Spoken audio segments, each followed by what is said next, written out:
Hello everyone, this is Gauri Modi from Bhaskar Institute of Mass Communication and Journalism of Bundelkhand University.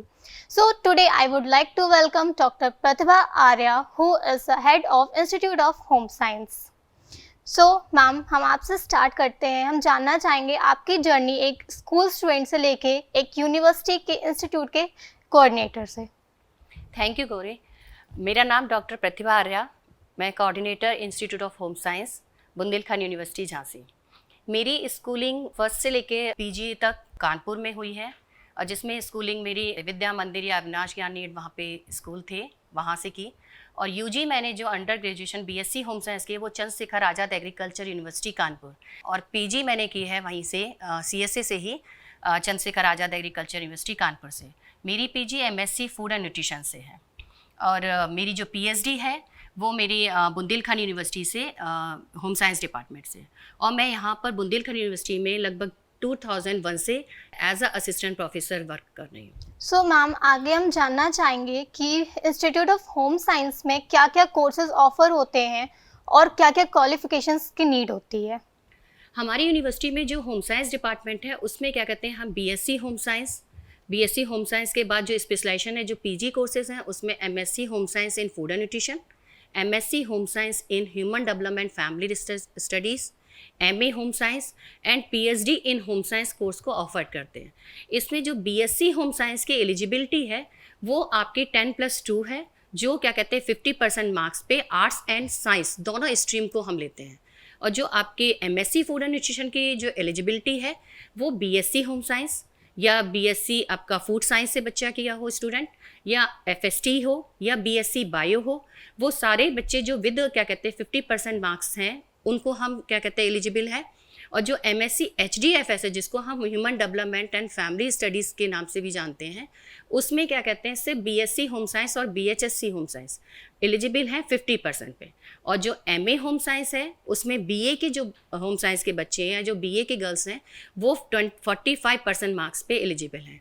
और जो PhD है home science में वो आप किसी भी स्पेशलाइजेशन अगर आपने किया है, चाहे वो एमएससी फूड न्यूट्रिशन से किया हो, चाहे टेक्सटाइल से किया हो, चाहे आपका एमएससी एफआरएम से हो, चाहे एमएससी एक्सटेंशन एजुकेशन से हो, वो चाहे एमएससी आपका चाइल्ड डेवलपमेंट या एसडीएफएस से हो या एमए होम साइंस हो, सभी एलिजिबल हैं आपके पीएचडी इन होम साइंस के लिए।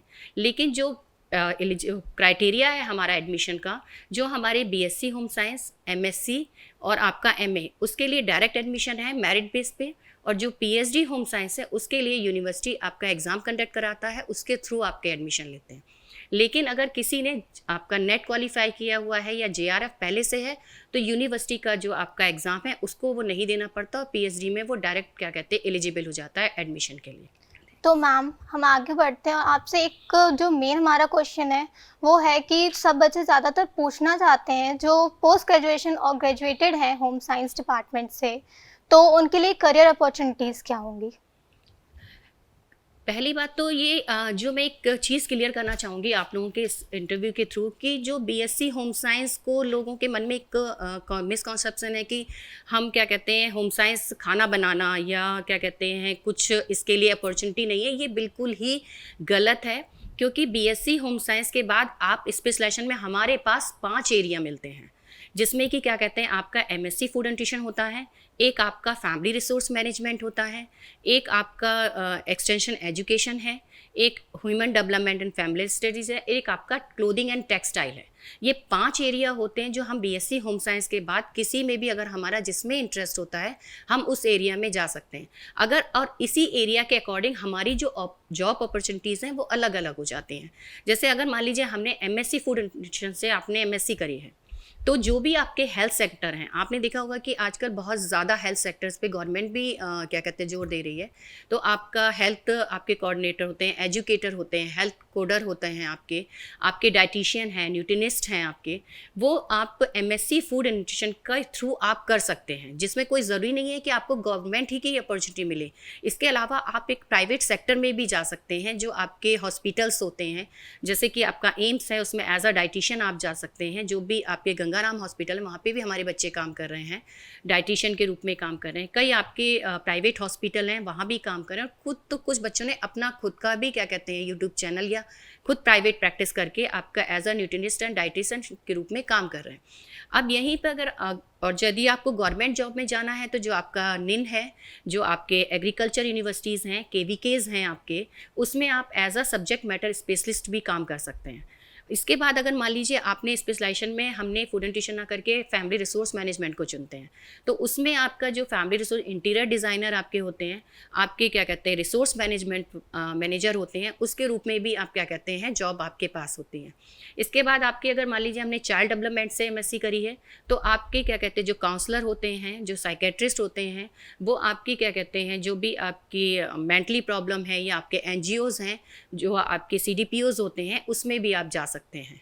अगर मान लीजिए हम पीजी टेक्सटाइल एंड क्लोथिंग से करते हैं, तो हमारी जितनी भी आपके टेक्सटाइल इंडस्ट्रीज़ हैं, जो उसमें आप अच्छे से वर्कआउट कर सकते हैं, आपकी उसमें डिज़ाइनिंग है, आपका फैशन डिज़ाइनर बन सकते हैं, आपकी गवर्नमेंट में भी जॉब निकलती हैं, और आपकी जो भी टेक्सटाइल की इंडस्ट्रीज़ होती हैं उसमें भी काम कर सकते हैं।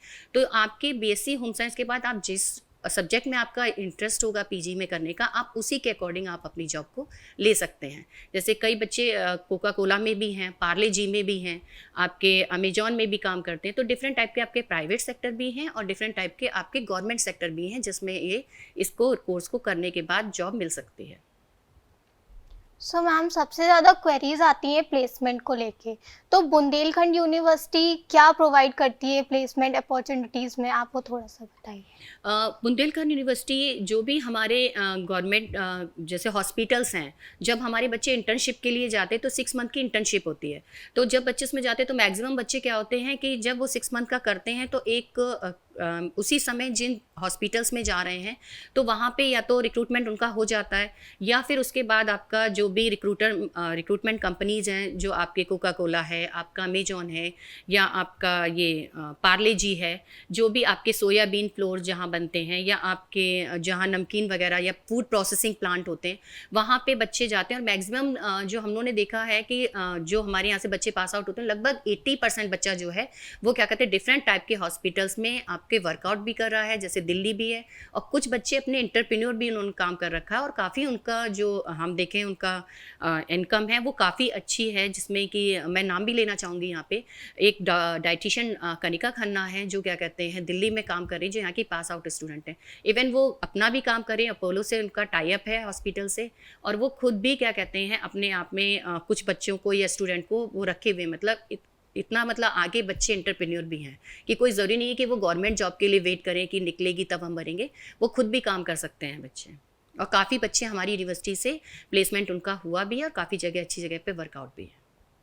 तो मैम, लास्ट क्वेश्चन मेरा आपसे ये होगा, 12th के बाद बच्चे स्ट्रीम चूज़ करने में काफ़ी हड़बड़ाते हैं, तो आप उनको क्या गाइडेंस देंगी?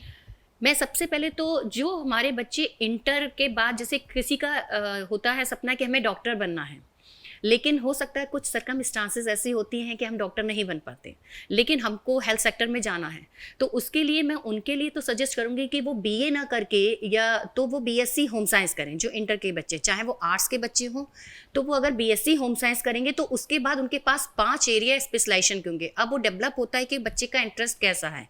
तो अगर बच्चे का इंटरेस्ट है, जिस भी 5 एरिया अगर हमारे पास हैं, तो वो हमारे लिए देखा जाए तो काफ़ी मल्टी डिसिप्लिनरी एक होम साइंस सब्जेक्ट है। इसको बहुत छोटे उसमें ना सोच कर कि ये बहुत सीमित दायरा है, इसका सीमित दायरा नहीं है।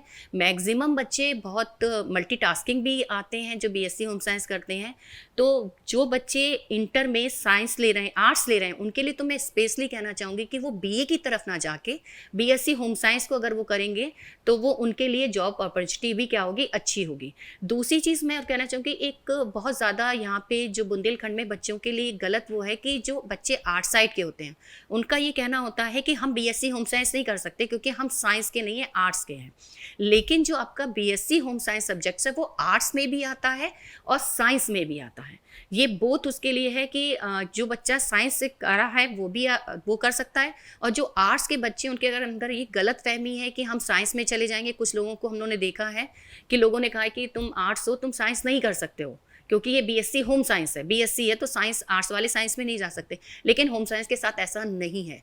जो बच्चे आर्ट साइड से हैं इंटर में वो बीएससी होम साइंस के लिए एलिजिबल हैं और काफ़ी बच्चों की जॉब भी लगी है। ये जो कोई गलत चीज़ अगर आपको है इस बारे में तो आप डिपार्टमेंट में आके क्वारीज भी कर सकते हैं, ऐसा कुछ भी नहीं है, आर्ट्स के बच्चे बीएससी होम साइंस ले सकते हैं। सो लास्टली मैम, थैंक यू, आपने अपना इतना प्रेशियस टाइम निकाल करके हम लोगों को इतनी अच्छी स्ट्रीम और इतनी अच्छी अपॉर्चुनिटीज़ के बारे में बताया जो बुंदेलखंड यूनिवर्सिटी में हम लोग एडमिशन लेने के बाद कर सकते हैं। And I would also like to thank you all of you for watching us. Thank you. Thank you Gauri.